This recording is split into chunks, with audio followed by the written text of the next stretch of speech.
এটা এটা তোমরা বলো, আমরা কি করছি? আমরা কি কলকাতা নায়িকা থেকে দেখতে খারাপ?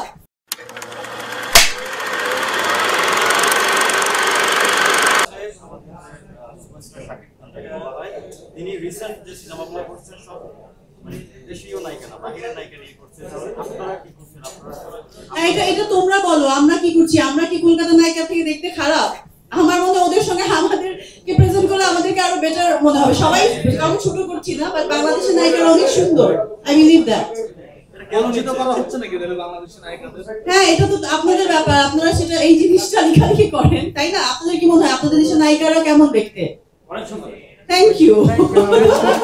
আমি কি বলবো? নিচ্ছে না কেন এরকম বিষয়টা না, আসলে এটা নিয়ে একটু লেখালেখি, আসলেই তো তাই তো, এটা নিয়ে একটু লেখালেখি হওয়া উচিত। হ্যাঁ, ওদের মানে তো আপনারা এটা কম্পেয়ার করেন যে কলকাতার নায়িকা বা যেখানে নায়িকাই হোক আমাদের থেকে কি প্রেজেন্টেবল বেশি কিনা, বা আমরা কোনো অংশে কম কিনা, এটা তো আপনাদের ব্যাপার। আপনাদের কোনো জায়গায় কমতি আছে? অবশ্যই নাই। মানে যোগাযোগের মেইনটেইন এটা তো সবসময় যোগাযোগের বিষয় না, কোনো ক্যারেক্টারে কাকে আসলে ম্যাচ করবে, কাকে নিবে, এটা একটা বিষয় থাকে। এটা হচ্ছে আমাদের জনপ্রিয় একজন অভিনেত্রী। তো যেহেতু আপনি আমাদের বাংলাদেশের একজন জনপ্রিয় অভিনেত্রী, আমরা আপনার মুখে আমরা দেখেছি সবাই। তাই এখন আপনার কাছে আমার একটা প্রশ্ন হচ্ছে যে এই যে এত দীর্ঘ বিরতির পর আপনার ছবিটা মুক্তি পাচ্ছে, এটার জন্য মানে কোনোভাবে কি আপনার জনপ্রিয়তাকে কোনো ভাটা পড়তে পারে বা পেরেছে, এটা আপনি কি মনে করছেন? না, আমার মনে হয় যে আসলে এটা জনপ্রিয়তা ভাটা পড়ার বিষয় না।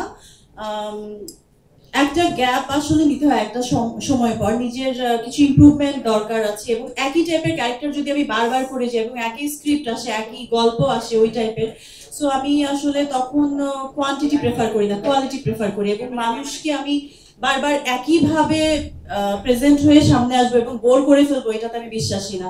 আমার একটু গ্যাপ হলে মানুষ যখন আমাকে বারবার নক করে, ফেসবুকে নক করে, সামনাসামনি দেখা করে, আপু আপনার ছবি কবে আসবে, ছবি কবে আসবে, আমি বলবো it's a blessings. After 12-13 years মানুষ এখনো আমাকে দেখতে চায় হলে, এবং ছবি একটু গ্যাপ হলে মানুষ বারবার কোশ্চেন করে আপনার ছবি কবে আসবে, কবে আসবে। I am grateful to audience. সেটা হচ্ছে আপনি বারবার একটা কথা করছেন যে আপনি নিজেকে ময়ূরক্ষী হিসেবে দাবি করছেন অন স্ক্রিনে ফুটিয়ে তোলার জন্য, যে আপনি ওন করছেন যে আপনি নিজেই ময়ূরক্ষী। সো অন স্ক্রিনে ফুটিয়ে তোলার জন্য একজন আর্টিস্টের অনেক পরিশ্রম করতে হয়, অনেক চ্যালেঞ্জ দিতে হয়, বিহাইন্ড দ্য সিন অনেক কিছু, সেটা হতে পারে মজার, সেটা হতে পারে অকওয়ার্ড। সো এই নিজেকে ময়ূরক্ষী হিসেবে অন স্ক্রিনে ফুটিয়ে তোলার জন্য অফ স্ক্রিনে আপনার কতটা পরিশ্রম করতে হয়েছে?